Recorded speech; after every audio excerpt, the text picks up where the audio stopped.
أعوذ بالله السميع العليم من الشيطان الرجيم بسم الله الرحمن الرحيم والصلاة والسلام على أشرف المرسلين سيدنا محمد وعلى آله وصحبه أجمعين ونعوذ بالله من شرور أنفسنا ومن سيئات أعمالنا من يهد الله فهو المهتد ومن يضلل فلن تجد له وليا مرشدا ونشهد أن لا إله إلا الله وحده لا شريك له ونشهد أن محمدا عبده ورسوله أيتها الأخوات أيها الإخوة أحييكم بتحية الإسلام تحية من عند الله مباركة طيبة السلام عليكم ورحمة الله وبركاته.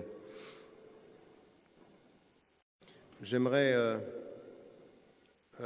commencer par les remerciements pour ce rassemblement des musulmans du Nord à l'organisation de l'avoir mis sur pied encore une fois, une 7e fois, de voir que vous êtes quand même reçus, quelles que soient toutes les polémiques médiatiques, vous êtes quand même dans un cadre qui permet de ce rassemblement et qui permet d'échanger et de réfléchir à un certain nombre d'éléments à partir de notre message. Et il faut saluer cette liberté, saluer la possibilité qu'il y a de pouvoir se réunir dans ces conditions-là.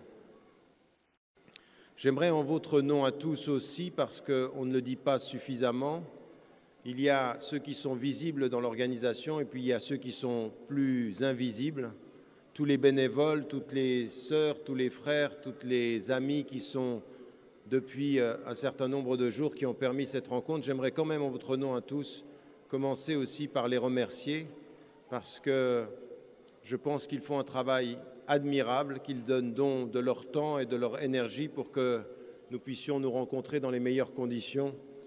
Donc nous demandons à Dieu de les récompenser pour ce travail et de notre côté, nous les remercions de leur engagement aussi.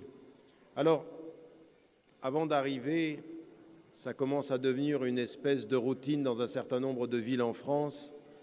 De nouveau une controverse, de nouveau des propos assez étonnants, où j'ai appris par médias interposés que Madame Martine Aubry était choquée de ma présence ici avec Cheikh Sultan, qui est ici aussi avec nous. Et moi, je suis choqué qu'elle le soit, choquée.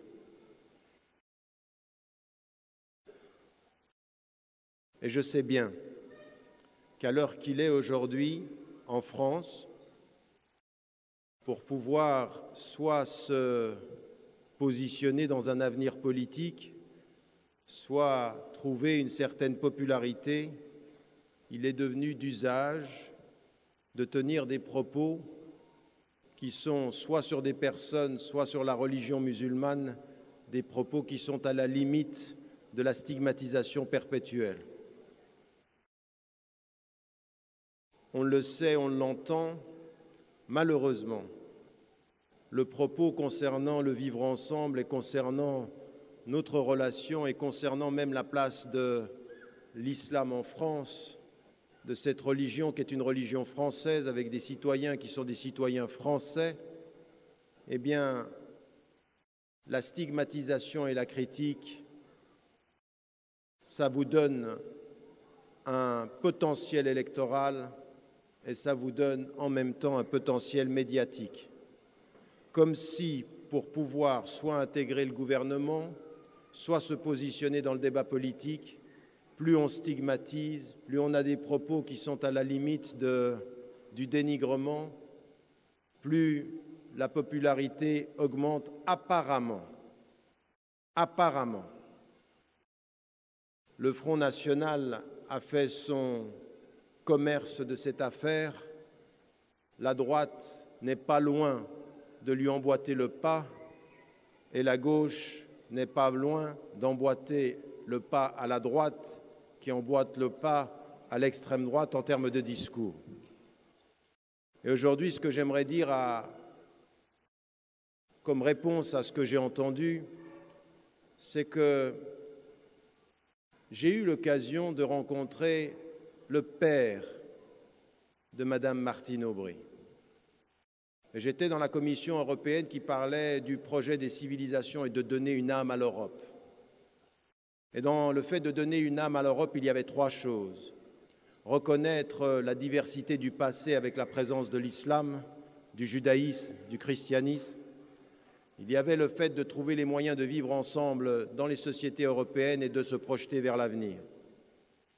Et il y avait l'idée d'une politique qui était une politique déterminée et courageuse sur le vivre ensemble. Et j'ai rencontré chez le père le courage que j'ai l'impression est perdu dans le positionnement politique aujourd'hui chez la fille. Et j'aimerais aujourd'hui prendre date. Ce discours sur l'islam et la stigmatisation des personnes, il faudra un jour ou l'autre que ça cesse. Et ça cessera parce que les voix de la présence française des citoyens de confession musulmane va aujourd'hui se faire entendre, elle va se faire entendre de plus en plus sur le plan social, sur le plan civil et sur le plan politique. Et si on ne sait pas respecter par principe, il va bientôt falloir respecter par enjeu politique. Et c'est l'avenir de ce pays qui est en jeu. Et ce que j'aimerais vous dire à vous, qui êtes des citoyens, qui soyez de confession musulmane ou non, faites en sorte que vos politiques vous respectent dans la dignité. Et quand on a des propos politiciens, eh bien on va les ignorer. C'est sur le champ raisonnable, sur le champ de la construction du futur qu'il faut placer le débat. Il y a des intérêts qui sont des intérêts aujourd'hui de la classe politique. L'actuel ministre de l'Intérieur est l'un des plus populaires parmi les ministres français aujourd'hui. Et vous savez ce qu'il dit, et sur l'islam, et sur les musulmans, et sur l'avenir de ce pays, avec une politique qui n'est pas très très loin de son prédécesseur. Et qui est, je l'ai dit avant même qu'il soit ministre de l'Intérieur, je me posais la question de savoir s'il ne s'était pas trompé de parti. Mais au fond, il ne s'est pas trompé de parti. C'est l'état de la France aujourd'hui dans le discours politique. Attendre des politiciens en France qu'ils soient plus courageux, qu'ils déterminent un vivre ensemble, qu'ils déterminent le respect de cette religion qui est une religion française. Mais au bout du compte, ce respect-là, il ne faut pas l'attendre d'eux. Respectez-vous dans vos principes, respectez-vous dans votre présence, respectez-vous dans votre engagement. Et il n'y a aucun autre choix pour les politiques que de finir par vous respecter. S'ils ne l'entendent pas aujourd'hui, ils vont l'entendre bientôt. Le travail commence par se respecter et de ne jamais, au nom de pratiques politiciennes, admettre et compromettre nos principes, notre éthique, notre présence en France. La France reconnaît la liberté de conscience et la liberté de culte. C'est le principe fondateur. Et à ceux qui aujourd'hui ne le reconnaissent pas, c'est eux aujourd'hui qui vont à l'encontre de l'âme de l'Europe. C'est eux aujourd'hui qui travaillent contre l'âme de l'Europe. Et nous, nous devons réconcilier l'Europe avec cette âme du pluralisme, du respect et de la reconnaissance. Et c'est dans ce cadre-là que j'aimerais inscrire cette réflexion sur le retour à l'exemplarité du prophète, alayhi salam, et essayer avec vous de réfléchir à ce retour sur sa vie et quels sont les enseignements que nous pouvons retirer pour aujourd'hui. Parce que ce qui est important, c'est qu'on s'aperçoit, ça vous a été répété souvent, le verset vous a été répété souvent, quand il vous est dit dans le Coran, laqad kana lakum fi rasulillahi uswatun hasana, dans le meilleur exemple qui est l'exemplarité du prophète, du messager, alayhi salam, il y a en fait une vie. Et ce qui est intéressant dans la vie, par différenciation avec les versets coraniques ou par différenciation avec les traditions prophétiques qui sont ce qu'il a dit, fait ou approuvé, là vous avez une vie, et la vie, elle a cette particularité de mettre en situation le prophète par rapport à divers éléments de la vie. La simplicité des principes de l'islam avec la complexité de l'univers dans lequel il se trouve. Parmi les siens rejetés, dans l'exil, puis ensuite revenant et construisant et constituant une société, un cadre dans Médine, puis revenant dans son pays. Tout ça, il faut l'analyser et comprendre ce qu'on disait. Il dit de lui-même Il dit de lui-même quant à sa mission, « Innama bu'ithtu liutammima makarim al-akhlaq » Je n'ai été envoyé que pour parfaire le bon comportement. Et quand on demande à sa femme qui est dans son intimité, qui sait ce qu'il est dans son intimité, et qu'on lui demande qui était-il, elle dit, regardez le terme, et il revient, kana khuluquhul Qur'an, c'est-à-dire son caractère, c'était la traduction des principes de l'islam dans la vie. Il est le vivant du texte, il est le texte qui se traduit. Avec une chose qui est importante, il est le vivant du texte qui se traduit, mais le texte dit de lui, tu n'es qu'un être humain. Ana basharum mithlukum, je ne suis qu'un être humain. Donc le texte qui est le texte révélé dit du prophète al-salam qu'on va voir la traduction humaine avec les limites de ce qu'un être humain peut faire et l'excellence de ce que le messager peut montrer. Et à partir de ça, comment il faut faire? Eh bien, j'aimerais vous dire une chose. Et il faut commencer par là. Nous avons, avec l'exemplarité du prophète, le même problème parfois que dans la compréhension de ce que furent les deux périodes de sa vie, la période mécoise et la période médinoise. Et ici, dans cette salle, nous revenons en arrière et nous avons des lectures qui sont différentes. Certains de nos frères, et vous les entendez aujourd'hui en Tunisie, en Égypte, au Mali, avec des différences de positionnement politique. Vous les entendez au Pakistan, vous les entendez à travers tout le monde musulman et en France et en Angleterre, partout. Ils reviennent au prophète al-salam comme ils reviennent à la période médinoise ou à la période mécoise. Et ce qu'ils prennent de l'exemplarité, ce ne sont pas les principes, mais les façons dont ils ont été traduits dans son époque. Et donc ce qu'ils veulent, c'est qu'on revienne à l'exemple du prophète al-salam et qu'on fasse comme il a fait les principes, mais pas seulement, la façon aussi. Et ils vont vous dire, il était habillé ainsi, habillez-vous ainsi. Il faisait cela, faites cela. Et cette attitude, cette lecture, elle est présente dans notre religion. On la respecte parce que c'était une tradition qui suit ce qu'était celle de Abdallah ibn Omar radiallahu anhuma, mais cette lecture-là, elle est problématique. On la respecte, mais elle est problématique. Pourquoi? Parce que fondamentalement, elle commet une erreur. Elle revient dans le passé et prend du passé les principes et leur traduction.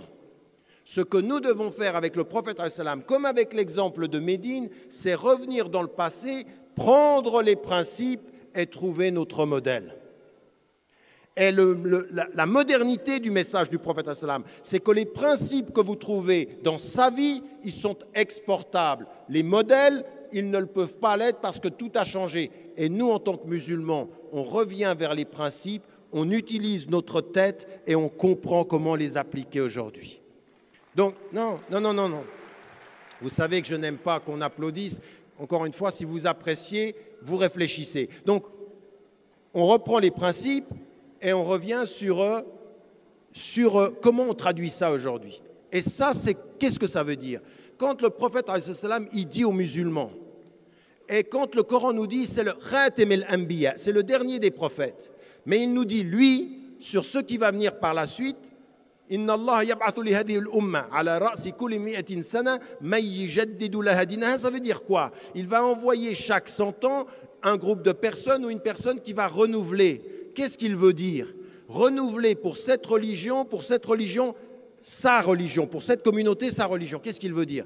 Il veut dire, les principes vont rester les mêmes, mais il va envoyer des gens qui vont nous aider à comprendre les principes, à faire une nouvelle lecture pour le nouveau contexte. Et donc le prophète as-salam nous parle aujourd'hui si nous avons l'intelligence de comprendre ces principes et de comprendre notre époque. Comment on traduit ceci aujourd'hui? Ça demande la médiation de nos intelligences. Toute personne qui suit le prophète as-salam sans comprendre et sans intelligence peut traduire le message du prophète as-salam. Parce que le vrai message du prophète as-salam, c'est que vous ne le suivrez que si vous réfléchissez. Le suivre sans réfléchir, c'est le trahir. Suivre en comprenant, c'est le respecter. Et ça, c'est le début de chacun d'entre nous dans cette salle. Qu'est-ce que je peux comprendre des principes de sa vie pour pouvoir en faire les principes de la mienne? Donc, Le suivre ici, ce n'est pas le suivre du muqallid, c'est-à-dire de l'imitateur, c'est le suivre de ce que Omar ibn al-Khattab a dit, celui qui comprend. Et il a répété, el-fahm, el-fahm, el-fahm. Soyez des êtres de connaissance, min al-ulama, ou soyez des gens min ahl al-ilm, ou talab al-ilm, c'est-à-dire tullab al-ilm, c'est-à-dire ceux qui cherchent le savoir. Mais dans la vie, avec ce savoir, il faut et-tadbir, c'est-à-dire l'application et la compréhension de ce qu'on est en train de dire. Donc ça, c'est une dimension de ce qu'on doit essayer de comprendre. Alors, on n'a pas beaucoup de temps, mais on essaye d'extraire des principes. Et le premier des principes que l'on a, quand on en vient à ceci, mais j'aimerais bien que vous compreniez une chose.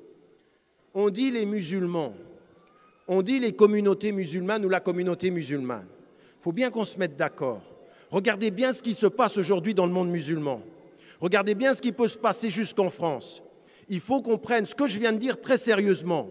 Nous n'avons pas les mêmes lectures des textes. Nous n'avons pas les mêmes compréhensions de ce que c'est que notre référence islamique. Et aujourd'hui, à l'intérieur du monde musulman, des courants sont en train de se disputer sur le référentiel musulman. Comment on le lit? Et vous avez aujourd'hui des courants qui hier ne faisaient pas de politique, qui entrent en politique et qui veulent une application et une compréhension de l'islam, non pas simplement sur les principes, mais sur l'imitation réduite. Sans histoire, ils veulent qu'on revienne à une époque où l'histoire, le passé, serait à dupliquer aujourd'hui. Cette interprétation de l'islam, elle est problématique. On peut la respecter pour un individu, mais quand elle veut s'imposer à une société, elle nous fait régresser. Nous n'avons pas, avec cette lecture, les moyens de faire face à l'époque contemporaine. Ça, il faut qu'on soit conscient de ça, parce que nous, en tant que musulmans, si on veut être cohérent avec ceci, il faut qu'on établisse ce débat interne avec ces forces-là. Et il faut aussi qu'on les confronte. Ceux qui vous disent, par exemple, la façon dont vous avez de vous habiller, la façon dont vous avez de compenser l'engagement citoyen, des gens qui vous disent, vous, en tant que musulmans, vous ne devez pas voter parce que ça n'est pas dans le Coran, il n'y a pas une intikhabat dans le Coran. Eh bien, ceux-ci, il faut se lever en leur disant, vous ne comprenez pas. Votre lecture est une lecture tellement littéraliste, tellement réduite qu'elle en finit par trahir le message. Vous ne nous dites pas l'essence de l'islam, vous nous dites la lecture littérale d'un passé qui est passé et qui ne nous fera pas avancer et qui nous fera perdre le sens du message. Cette attitude-là, avec respect, non, n'applaudissez pas, comprenez la difficulté que nous avons aujourd'hui. Parce que ceux qui aujourd'hui veulent nous pousser, parfois des situations, vont jouer sur ces différentes interprétations et forcer la division. L'instabilité du monde musulman aujourd'hui, il est basé sur beaucoup de ces lectures-là, beaucoup de ces problèmes-là. Et ce qu'on a avec le prophète, on l'a également avec l'époque du passé, le passé de Médine et comment est-ce qu'on le lit. Alors quand on en vient au principe, on s'aperçoit d'une chose. La première des expériences, prenons-le d'un point de vue individuel. Et quand on voit le point de vue individuel, on se dit, mais qu'est-ce qui, dans la vie du prophète peut être extrait comme principe pour nous aujourd'hui? Eh bien, il y a une chose qui est très importante pour chacun d'entre nous. Arrêtez-vous un moment et comprenez que le prophète, il est choisi comme étant celui qui va devenir le messager avant qu'il parte le message à 40 ans. Il est choisi avant. Et quand il est choisi avant, il va passer par des étapes. Il y a une chose qui est particulièrement importante, c'est qu'il a deux caractéristiques qui vont le distinguer. La première caractéristique qui va le distinguer, c'est qu'il n'est pas partisan. Il est un homme de principe. Quand on l'appelle, avant qu'il porte le message, as-sadiqul amin, l'homme de vérité est l'homme de confiance. Qu'est-ce que ça veut dire? Ça veut dire quoi, quelqu'un de confiance? Quelqu'un de confiance, ça veut dire, quelle que soit ta relation avec les gens, ce qui va faire ta relation avec moi, c'est tes principes, pas tes alliances. C'est ça, un être de confiance. Un être de confiance, c'est je te donne un dépôt, quelle que soit ta relation, ce dépôt, tu me le rends. Mais pourquoi? Parce que ce sont tes principes qui dirigent ton comportement, pas tes alliances. Et un être de confiance et un être de véracité, qu'est-ce que c'est? C'est quelqu'un qui s'en tient à ce qu'il dit. C'est-à-dire qu'aujourd'hui, dans le monde politique, dans le monde des alliances, même dans le monde de nos organisations musulmanes, à des moments donnés, notre appartenance à une organisation peut nous pousser à donner, à donner le privilège à notre organisation sur la parole de vérité. Le prophète, avant d'avoir le message, il a les deux qualités qui vont lui donner tout son sens au message. Il n'est pas partisan d'un camp, il est partisan de ses principes. Et Sadiqul Amin. Ça, c'est une chose qu'il faut qu'on développe. C'est-à-dire les meilleures relations qu'on peut avoir avec ses amis, les meilleures relations qu'on peut avoir avec ses ennemis, la meilleure réponse qu'on peut avoir par rapport à un maire qui est élu, à une femme ou à un homme qui est élu, ce n'est pas qu'on soit partisan, c'est qu'en face de lui, on soit des êtres de principe. Vous êtes avec nous dans les principes, on est avec vous. Mais si vous ne respectez pas les principes, nous, on reste liés aux principes. Nous ne sommes pas partisans d'un individu ou d'une tendance. Ça, c'est un premier élément. Et la deuxième des choses, c'est que le prophète, il a ses principes, sa perception, c'est sa vie extérieure. Mais dans sa vie intérieure, le prophète, il est en quête. Il cherche ce qui est vrai. Et qu'est-ce qu'il fait? Il est, lui, dans ses principes et par rapport à sa société, dans le jugement. Mais dans quel type de jugement? Dans la quête de ce qui est juste. Et quand il a 35 ans, il commence à s'éloigner de sa société. Pourquoi? Parce que ce qu'il voit dans sa société ne lui convient pas. Ça ne correspond pas à sa paix intérieure. Il est en quête de paix intérieure. Il a des principes devant les hommes et un souci de paix intérieure vis-à-vis de lui-même. Il cherche quelque chose qui sera salamatin nafs, qui va revenir dans le Coran, ya ayyatuhan nafsul mutma'inna, celle qui va gérer, qui va dépasser inna nafs la ammaratum bissou, ce nafs qui est lié à quelque chose qui peut être la tendance vers le mal, et bien ces principes vont l'amener, parce qu'il est comme ça avec ses principes, à chercher la vérité. 2013, vous vivez ici au nord de la France. Et ce qui vous est dit, c'est la même chose. Marcher sur les traces du prophète, c'est comprendre ces deux principes-là. C'est-à-dire, est-ce que vous êtes, est-ce que dans votre vie, vous comprenez ce qu'il a fait? Il a regardé autour de lui et il n'était pas satisfait. Il voyait bien que la façon dont ils adoraient les idoles ne le convenait pas. La façon dont ils étaient liés à des clans ne lui convenait pas. La façon dont ils étaient liés au pouvoir ne lui convenait pas. Il s'est éloigné de tout ceci. Il est parti dans le symbole et dans la forme, dans une grotte. Il s'isolait et il méditait. Il cherchait le sens. 2013, ici à Lille et dans tout le monde entier, cette quête de sens, elle est importante. Combien de temps? Parce que finalement, l'une des réalités dans laquelle nous sommes, c'est que quand vous êtes dans une société, la société dans son nombre, la société dans ses modes est toujours plus forte que le comportement individuel. Si vous vous laissez aller à imiter les gens, parce qu'au bout du compte, vous finirez toujours par imiter quelqu'un. Toujours. Vous êtes toujours pris dans l'imitation. Alors vous pouvez imiter les gens dans leur superficialité, et vous pouvez imiter le prophète dans sa profondeur. Vous allez finalement l'imiter, lui, ou imiter ceux qui vivent à la surface. Vous avez à chercher cette quête-là, à la vivre. Et le premier principe de la vie du prophète, c'est « éloignez-vous des hommes pour vous réconcilier avec votre cœur ». Faites un travail qui est « est-ce que ce qu'ils font correspond à ce que je suis ? Et qui suis-je dans ce qu'ils font ?» Et le prophète, c'est lui retiré. Et il s'est retiré pour chercher, et Allah subhanahu wa ta'ala lui a répondu. En d'autres termes, viens proche de ton cœur, tu trouveras la réponse du Créateur. Proche de ton cœur, la réponse du Créateur, c'est tellement vrai que vous connaissez le verset qui dit c'est-à-dire que sachez que Dieu, la connaissance de Dieu se place entre l'homme et son cœur, qui est un verset tellement important dans ce retrait. Premier principe, savoir et chercher à se réconcilier avec soi-même. Pourquoi? Parce que fondamentalement, toute la vie du prophète, elle sera liée à cette expérience-là. Votre force parmi les hommes, elle vient de votre force vis-à-vis de vous-même. Votre force par rapport à toutes les forces extérieures, elles viennent de ça. C'est la dimension de ce que l'on a aussi vu dans la dimension de l'arbre. Kalimatun tayyibatun kashajaratin tayyiba, asluha thabit. Cette dimension de la profondeur, elle vient de ce premier principe. Le prophète, alayhi salam, pour pouvoir avoir cette force-là, il va passer par cette dimension. La deuxième des choses, vous aurez remarqué une chose, c'est que dans la vie du prophète, alayhi salam, il a toute cette dimension du principe de quelqu'un qui cherche. Mais ça demande à chacun d'entre nous ici de bien comprendre ce qu'on est en train de dire. Est-ce que dans votre vie quotidienne, vous participez et vous êtes des êtres de principe?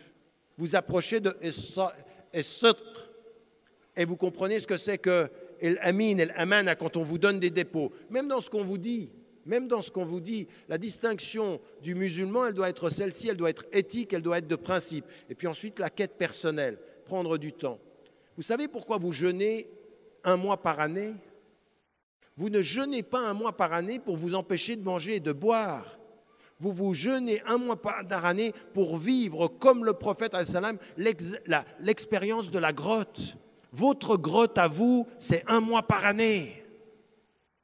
La grotte du prophète alayhi salam, elle est dans votre vie inscrite un mois par année. Retire-toi, reviens à ton cœur, éloigne-toi. Quand ils mangent, tu ne manges pas. Quand ils boivent, tu ne bois pas. Quand ils s'oublient, tu ne t'oublies pas. Quand ils dorment, tu pries. Ta grotte.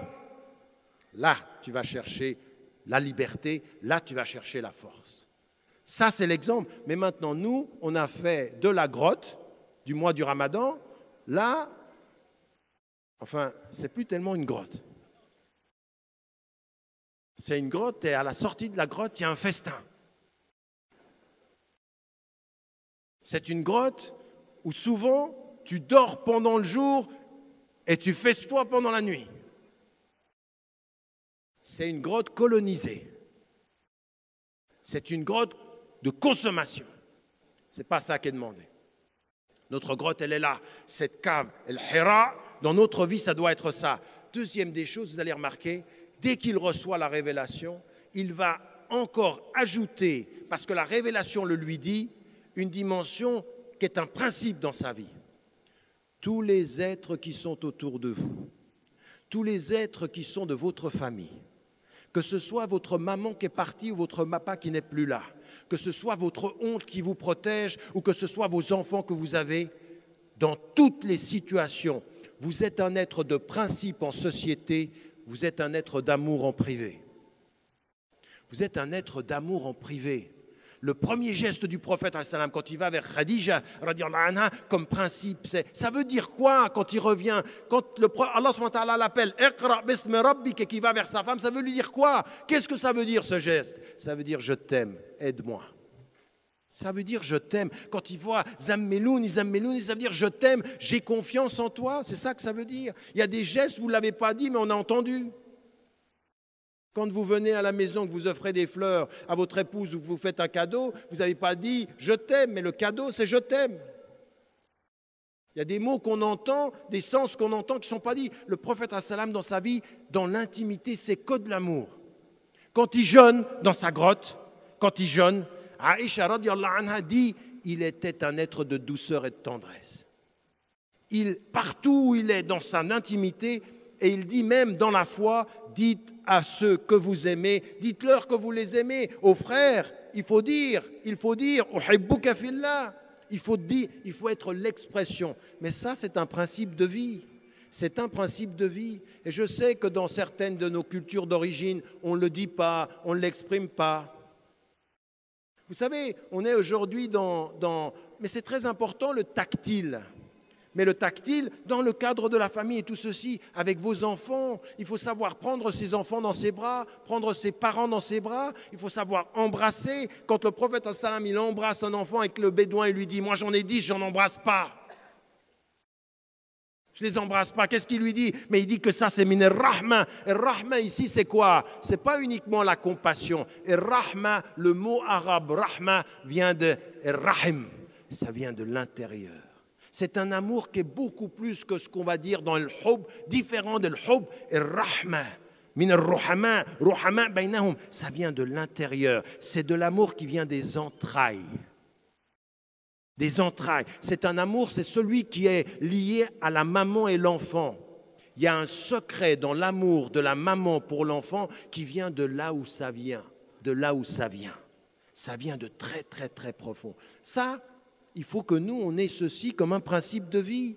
C'est-à-dire, il a ses principes et il exprime son amour. Et il exprime son amour pour sa fille, Fatima al-Zahra. Il exprime tout ceci tout le temps, avec tous ceux qui sont autour de lui. Qu'est-ce qu'ils sentent? Le messager est un messager d'amour. Et c'est un principe de vie. Vous savez pourquoi on parle de ça? Pourquoi est-ce qu'on parle dans cette quête spirituelle? Il s'isole, il cherche, il est dans la spiritualité, il essaye de voir le sens, la paix du cœur, et en même temps, il exprime l'amour à l'extérieur. Pourquoi? Parce qu'en fait, la solitude intérieure avec Dieu va être le miroir de l'amour avec Dieu et les hommes. Seul pour soi avec Dieu et plein d'amour avec les autres avec Dieu.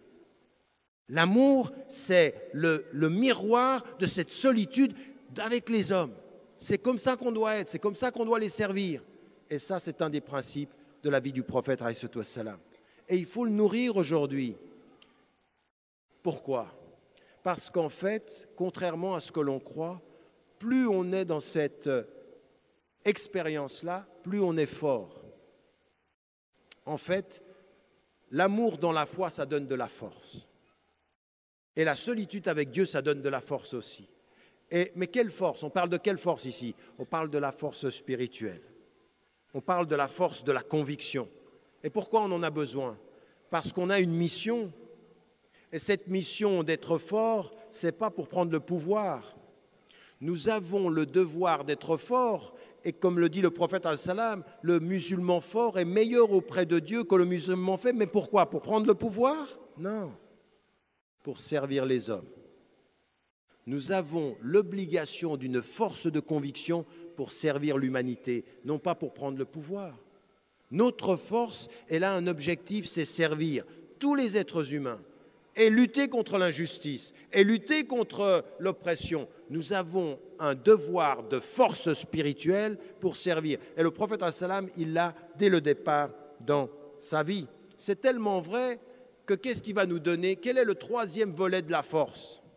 1, cette quête. 2, cet amour. Le troisième volet de la force, et vous le savez tous, eh bien c'est l'éducation. Et le prophète al-Salam, lui, il était, et comme un des miracles de l'expérience du prophète al-Salam, c'est que lui, il était illettré.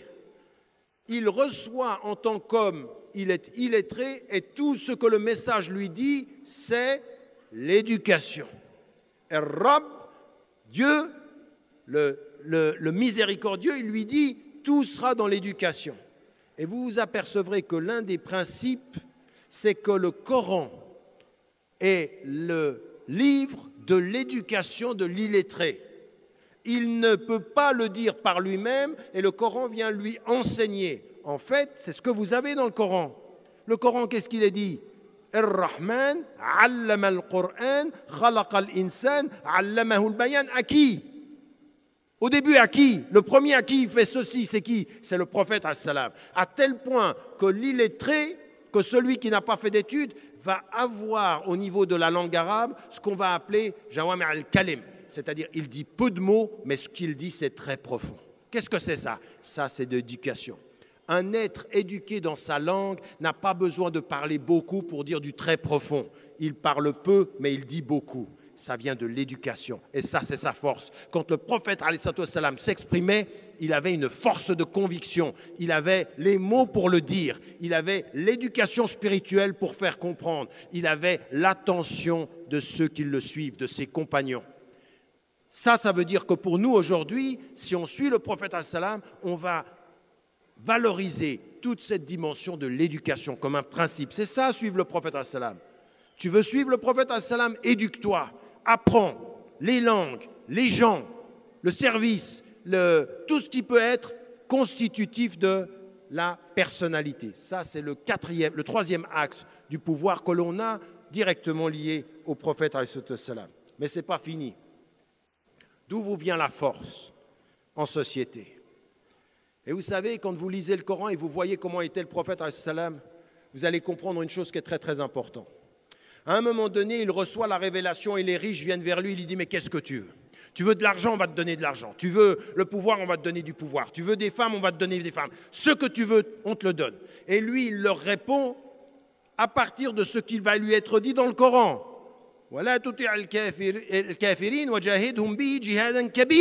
C'est-à-dire, au moyen de ce Coran-là, lève-toi et fais l'effort ultime, la résistance ultime. Ne te laisse pas aller à ce à quoi ils te proposent, parce qu'ils vont tout te proposer.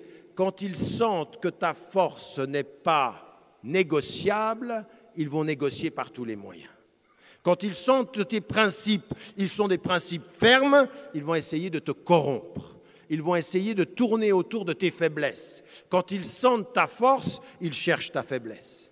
Quand ils sentent qui tu peux être, ils vont essayer de t'attirer. Raison pour laquelle Allah subhanahu wa ta'ala dit au prophète, « Walaoula en thabbatnaka » si on ne t'avait pas affermi. Comment? Par cette force-là. 1, la quête personnelle. 2, tes principes et l'amour de gens qui t'aiment. Aïcha, Khadija, radiallahu anha, elle va jouer exactement le rôle de ce qu'il y a dans le Coran. Hunna libasun lakum wa antum libasun lahun. C'est-à-dire, elle va le protéger. Ça, c'est ta force. Cet amour-là, c'est ta force. Deuxième, ton éducation, la capacité du Coran à pouvoir, el bayan, c'est-à-dire tu vas pouvoir t'exprimer avec cette force-là. Mais la quatrième des choses, elle va te venir de là où ceux qui ont le pouvoir ne savent pas que tu as du pouvoir. Il vient d'où? Il vient d'où ce quatrième élément? Et ça, c'est un principe. Vous voulez aujourd'hui en France être une communauté de citoyens qui montrez votre pouvoir de principe, votre pouvoir éthique, ça sera de vous occuper de ceux qui n'ont pas de pouvoir. Ça sera de vous occuper de ceux qui apparemment n'ont pas de pouvoir. Kalla bal la tukrimuna al-yatim. C'est ce qui est dit dès le début de la révélation. C'est sa relation aux pauvres. C'est sa relation à ceux que la société ne voit plus. Ça, c'est son pouvoir. Son pouvoir, ça n'est pas le pouvoir de ceux qui ont du pouvoir, c'est le pouvoir de ceux qui apparemment n'ont pas de pouvoir. Et ils vont se moquer de lui, ils vont dire, regarde qui te suit, regarde quels sont ces pauvres qui te suivent. Et pourtant, c'est ça son pouvoir. Parce que le pouvoir de ceux qui n'ont pas de pouvoir, c'est qu'ils veulent, eux, changer le pouvoir pour le meilleur et pour plus de justice. C'est ça, d'abord, leur engagement. Et le souci du pauvre sera essentiel. La mosquée du prophète, salam, des pauvres, le Coran des pauvres. Et il est dit ceci, que votre foi, elle est liée à votre amour du pauvre. La force du prophète, salam, c'est son souci de ceux qui n'ont apparemment rien. Fatima, sa propre fille, va s'inscrire dans cette logique-là. Lui, il va être proche de cette pauvreté, il va être proche de ceux qui sont les déshérités, à tel point que l'islam a mis comme l'un des piliers de ses fondements le souci du pauvre dans la zakat. Non pas parce qu'ils sont des victimes, mais parce qu'ils ont des droits. La force de la résistance pour plus de justice, c'est toujours de vous souvenir d'une chose. Ne regardez jamais les pauvres comme des victimes. Regardez les pauvres comme des êtres dignes à qui on a pris des droits. C'est pas pareil. Si vous les regardez comme des victimes, vous faites de la charité sur la marche de votre vie. Quand vous les regardez comme des êtres dignes à qui on a pris des droits, vous vous levez et vous donnez la force. C'est là qu'ils deviennent des êtres de pouvoir. Voilà comment le prophète salam était. Ça, ce sont des principes. Vous voyez que c'est totalement différent. Et ça, c'est le quatrième pilier de son engagement sur la dimension du changement, de comment il était. Et la première des choses aussi qui lui a donné de la force, c'est lui-même. C'est lui-même, comment lui, il a maintenu cet état de pauvreté, cet état de ne pas se laisser aller. Parce que ça aussi, il faut se protéger de ça. Il faut se protéger du bien qui peu à peu érode vos principes. Lui, il est resté dans la distance. Ça ne veut pas dire qu'on est corrompu quand on est riche, mais on n'est plus corruptible quand on est riche. On peut s'exposer beaucoup plus à la compromission. L'argent peut être problématique. Likulli ummatin fitna wa fitnatu ummatil mal. Voilà ce qu'a dit le prophète sallam. Dans chaque communauté, il y a quelque chose qui peut être un principe de destruction, et le principe de destruction de ma communauté, ce sera l'argent. Et donc il faut le comprendre aussi comme un quatrième principe. Mais ce n'est pas terminé, et pour les quelques minutes qui me restent, laissez-moi passer au principe de cette dimension individuelle à la dimension collective. Et ça, c'est aussi déterminant pour nous. On suit le prophète alayhi salam et on regarde comment il était avec autrui. Et ce qu'il était avec autrui, c'est que le prophète alayhi salam, il avait une chose, exigeant avec lui-même et respectueux d'autrui, respectueux des autres. Alors on le sait, il est respectueux des Juifs, il est respectueux des chrétiens, il est respectueux des autres tribus qui sont des tribus païennes, à partir du moment où ils ne l'attaquent pas et à partir du moment où eux-mêmes ont des principes. Vous nous attaquez, on résiste, mais vous nous respectez, on vous respecte. Aux Juifs de Najran, il les prend et il accepte qu'ils puissent prier et qu'ils puissent les recevoir dans sa mosquée. À ceux qui sont les Juifs qui sont de ces tribus, il les protège pour ceux qui ne sont pas en guerre avec lui. Quant à ceux qui le trahissent, il leur résiste. Mais il fait la différence. Il n'y a pas l'once chez le prophète alayhi salam, l'once d'une attitude qui pourrait confiner à du racisme soit religieux, soit culturel. Il prend Bilal, qui est un noir, et il le met à appeler la prière. Il prend des gens de toutes les cultures et il l'entoure. Et il dit aux Juifs à Médine, quand il y arrive, qu'ils font partie de sa communauté. Min ummati. Faites attention à ce que... Ils sont de ma communauté. Lahum malana wa alayhim ma alayna. Ils ont les mêmes droits et les mêmes principes. Donc ces histoires que nous aurions des tendances dans certaines lectures du Coran à accepter un antisémitisme, comme certains le disent aux États-Unis, il faut absolument que sur cet exemple-là, nous disions « ça n'est pas vrai ». Il n'y a rien d'acceptable dans aucun sens dans la relation à autrui, si ce n'est la dimension de respect. Et le verset que l'on rappelle tout le temps, et qui est l'attitude que le prophète a toujours eue, c'est ceci, « Ya ayyuhan nas, inna khalaqnakum min dhakarin wa untha, wa ja'alnakum shu'uban wa qaba'ila li ta'arafu » Et ce qu'il faut ajouter, « Inna akramakum indallahi atqakum » Le principe premier de notre distinction, c'est notre conscience intérieure. Et j'ai bien aimé quand dans une discussion avec le cheikh Raïsouni, il mettait en évidence, il y a eu un débat entre des savants dans une des discussions qu'on a eues autour de l'éthique où il disait et taqwa, ça peut être la conscience avec Dieu, mais ça peut être aussi la conscience, c'est-à-dire la conscience intime, comment on perçoit les choses, comment est-ce qu'on est lié à nos principes et qu'on est lié à notre conscience. Eh bien, ce que nous dit ce verset, c'est que nous sommes dans la diversité pour nous connaître les uns les autres. Et le prophète, c'était ceci. Vous, aujourd'hui, vous êtes en France et ce principe-là, il faut qu'il soit fondamental. Fondamental. Aujourd'hui, dans vos familles, on commence par vous-même, dans vos cœurs, dans vos familles, dans votre communauté, dans votre société, vous êtes des agents du respect de la diversité. Ça ne sert à rien de demander à Martine Aubry ou de demander au président de la République ou de demander à l'Occident respecter la diversité si nous, on ne commence pas, 1, dans nos cœurs, 2, dans nos intelligences, 3, dans nos familles, 4, dans nos communautés, 5, dans notre société, à dire avec force, vous nous trouverez debout avec nos principes, comme il a été dit tout à l'heure, avec notre éducation, avec notre souci des pauvres, en face de toute tentation raciste, en face de toute tentation sectaire, en face de tout communautarisme qui mettrait ma communauté contre les autres sans principe. Je suis avec les miens quand ils sont dans le juste, je serai contre les miens s'ils sont dans le mal, et je serai avec tous ceux des autres communautés qui seront dans le bien, et je serai contre ceux des autres communautés qui seront dans le mal, parce que ceux qui se font mon appartenance, ce sont mes principes, ma dignité et mon rapport à la justice. Donc cette dimension, il faut qu'elle soit extrêmement claire. Le prophète, c'est ça qu'il nous dit, c'est ça qu'il nous enseigne et c'est ça qu'il faut rester. Donc cette dimension du respect. L'autre élément que je voulais mettre en évidence et qu'on ne met pas suffisamment en évidence dans la vie du prophète, comprenez-le bien. Quand vous vous promenez, certains des jeunes musulmans, à des moments donnés, ils se disent c'est trop difficile de vivre en France, c'est trop difficile de vivre en Occident. Et souvent, ils vous disent quoi? Ils vous disent j'ai envie de rentrer dans un pays majoritairement musulman parce que là-bas, au moins, on entend le adhan.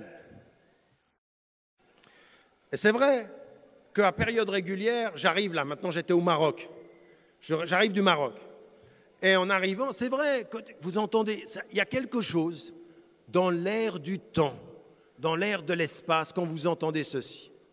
Maintenant, il se trouve qu'avec vos ordinateurs, vous pouvez faire en sorte que ça, dans votre maison, ça, vous faites rien, ça vient tout seul. Votre ordinateur, ça peut être le adhan à la maison. Vous pouvez faire ça. Ce n'est pas à l'extérieur, mais j'aimerais vous dire une chose. Qu'est-ce qu'il y a dans le adhan de tout à fait singulier?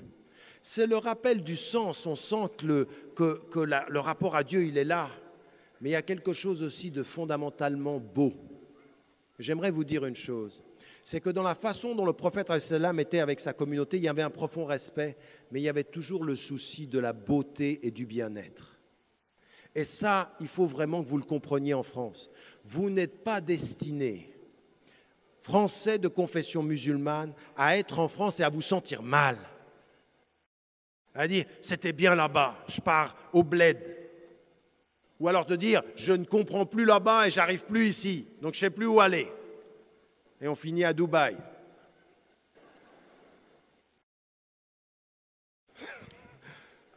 Non, non, non.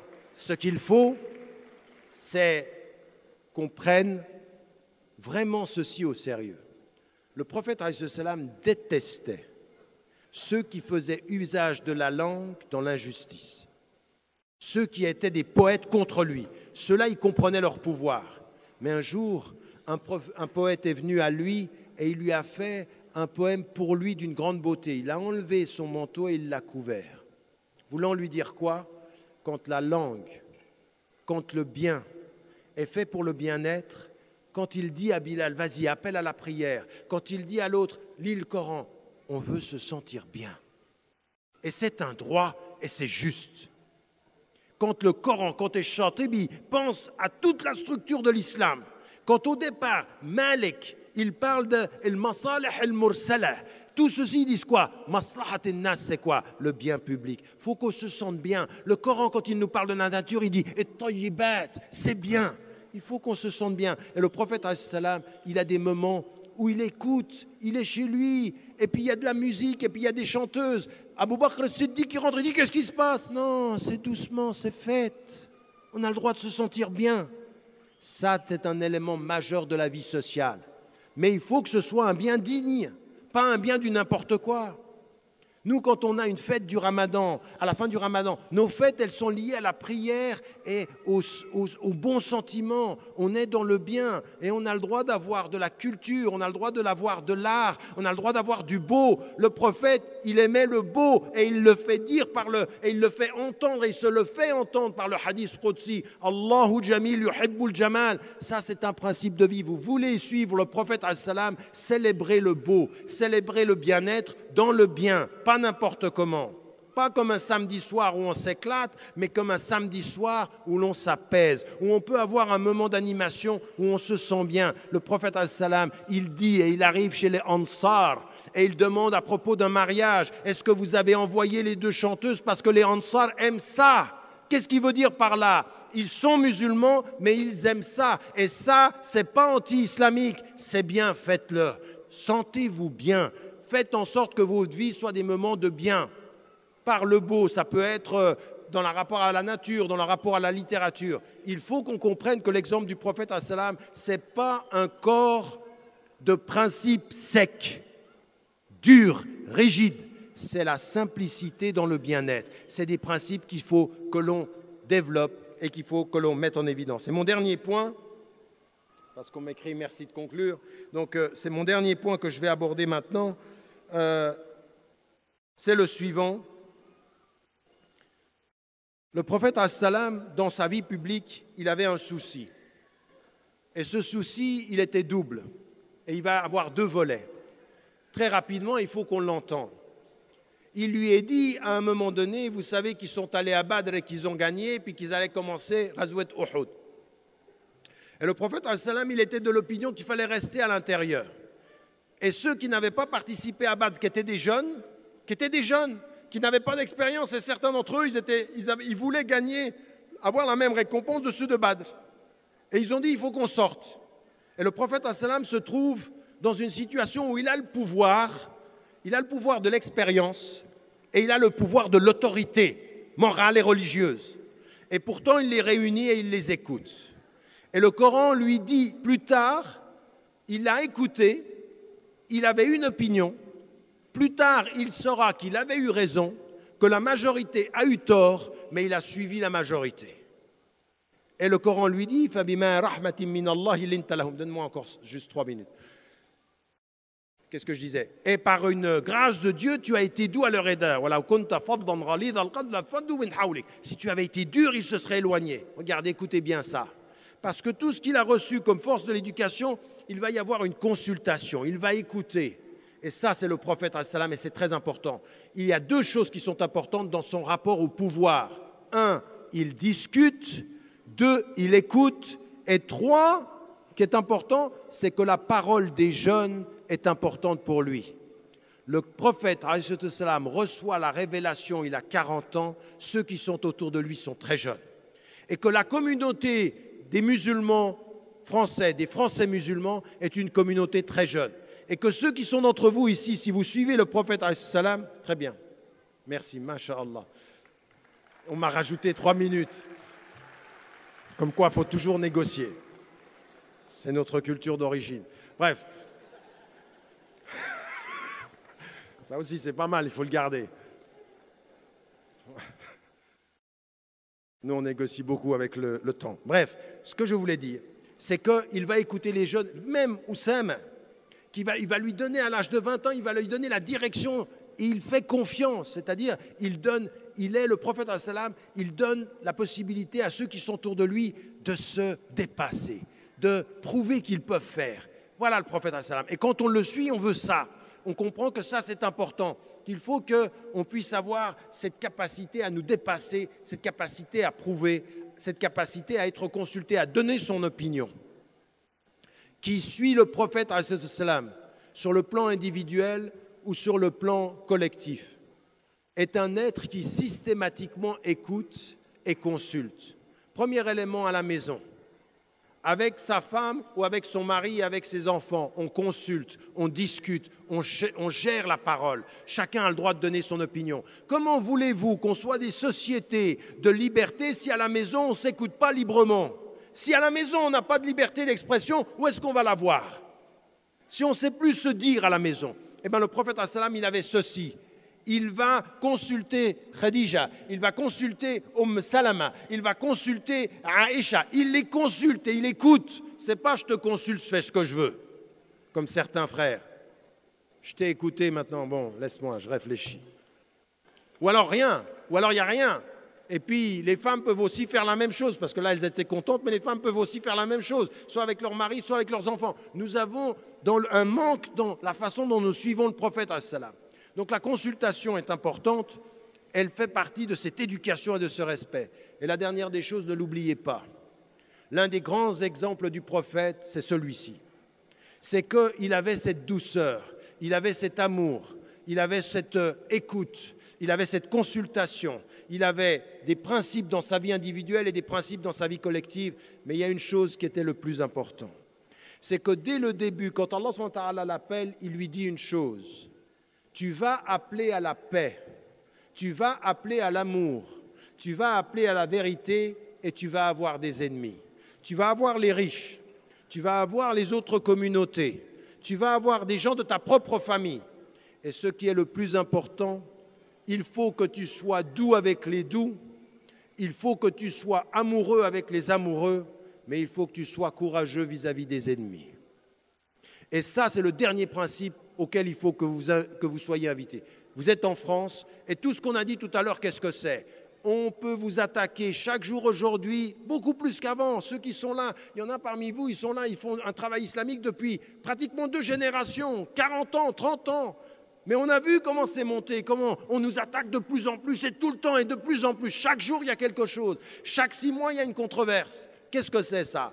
Qu'est-ce que ça demande de nous? De suivre le prophète dans quoi? La sagesse de l'isolement et le courage de la présence. être courageux. On ne va pas se laisser faire. On ne va pas laisser notre religion disparaître. Vous voulez agir à la disparition de l'islam? Jamais. Vous pourrez faire disparaître quelques musulmans dans leur compromis, mais l'islam ne disparaîtra pas. Pourquoi? Parce qu'à l'exemple du prophète, elle est fondée sur des principes qui ne disparaîtront pas. L'islam ne disparaîtra pas de la société française. Quel que soit... Non.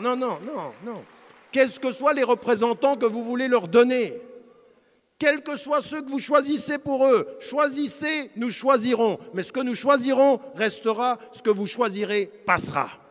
Ça, c'est une dimension qu'il faut garder claire. Le courage verbal, dites ce que vous pensez.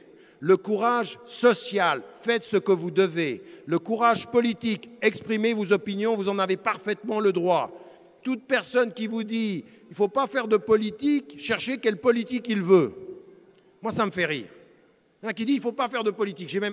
J'ai même entendu des gens qui vous disent ne vous exprimez pas sur la Palestine, ne vous exprimez pas, et on nous amène des représentants qui sont liés à l'une des organisations françaises qui est la plus politique qui soit, avec le CRIF, qui prend des positions sur la Palestine qui sont absolument indéfendables. Comment peut-on, quand des Palestiniens, des civils, 1400 sont tués à Gaza, justifier l'intervention israélienne? Comment peut-on aujourd'hui dire ça, c'est pas politique, c'est juste une position? Attendez, ça, il n'y a rien de plus politique. Et à ceci, il faut que nous répondions, nous avons des principes, nous avons du courage et nous ne laisserons pas faire. Non pas en tant que musulmans, mais en tant que Français.